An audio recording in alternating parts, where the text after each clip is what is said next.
ان اللہ و ملائکتہ یصلون علی النبی یا ایھا الذین آمنوا صلوا علیہ وسلموا تسلیما صلوا علی الحبیب الصلاۃ والسلام علیک یا سیدی یا رسول اللہ وعلی آلک و اصحابک یا سیدی یا حبیب اللہ الصلاۃ والسلام علیک یا سیدی یا نبی اللہ وعلی آلک و اصحابک یا سیدی یا نور اللہ سبحان ربک رب العزت عما یصفون وسلام علی المرسلین والحمد للہ رب العالمین والصلاۃ والسلام علی سید المرسلین اما بعد فاعوذ باللہ من الشیطان الرجیم بسم اللہ الرحمن الرحیم۔ دریا کی موجوں سے ماں کی گود میں فرعون کو نجومیوں نے یہ خبر دی کہ اس سال بنی اسرائیل میں ایک ایسا بچہ پیدا ہوگا جو تیری سلطنت کی بربادی کا باعث ہوگا۔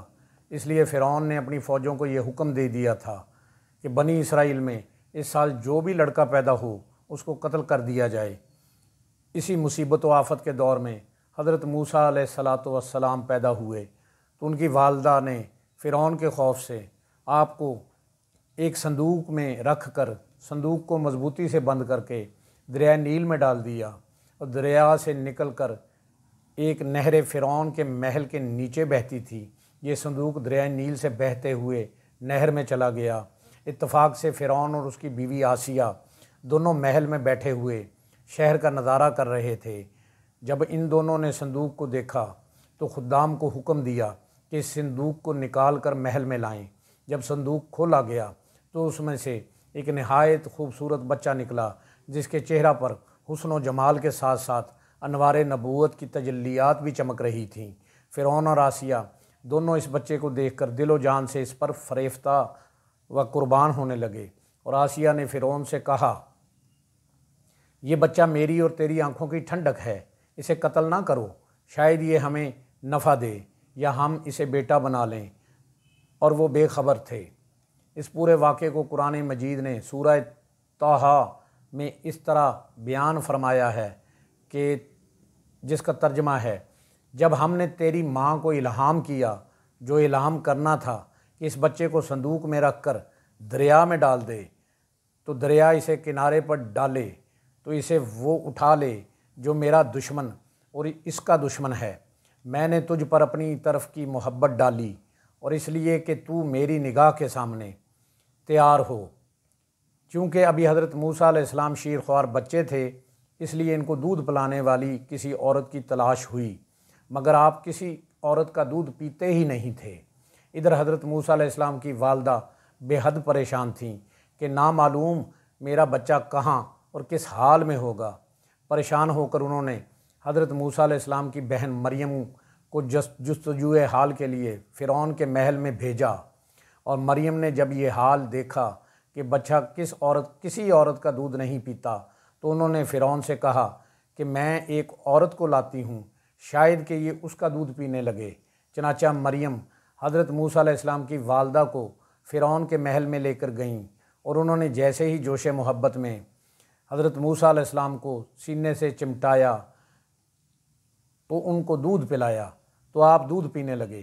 اس طرح حضرت موسیٰ علیہ السلام کی والدہ کو ان کا بچھڑا ہوا لال مل گیا، اور اس واقعے کا تذکرہ قرآن مجید کی سورہ قصص میں اس طرح بیان کیا گیا ہے، اور صبح کو موسیٰ کی ماں کا دل بے صبر ہو گیا، ضرور قریب تھا کہ وہ اس کا حال کھول دیتی، مگر ہم نے ڈھارس بندھاتے اس کے دل پر کہ اسے ہمارے وعدے پر یقین رہے۔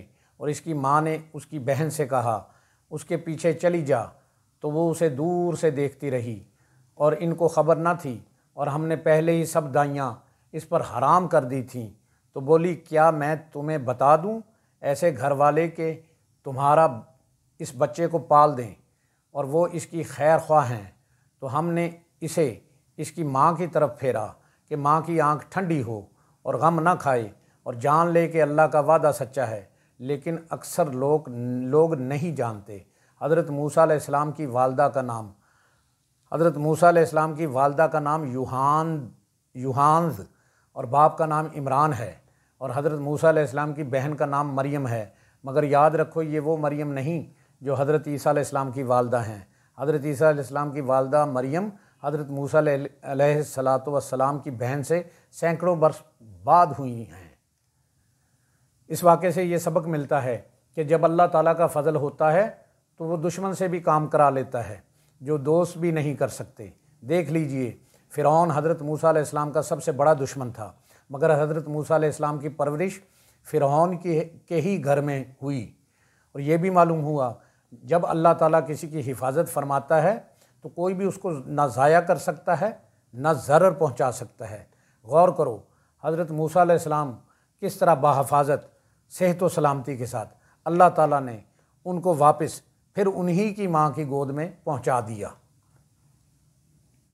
اللہ پاک سے دعا ہے جن سے وہ پیار کرتا ہے ہمیں ان کا ادب عطا کرے، اپنے نیک بندوں کی صحبت عطا فرمائے، ہمیں بادب بعمل عاشق رسول بنائے۔ اللہ کریم ہمیں راہ حق پر چلنے کی، حق بات کہنے کی، سننے کی اور اس پر عمل کرنے کی توفیق عطا فرمائے۔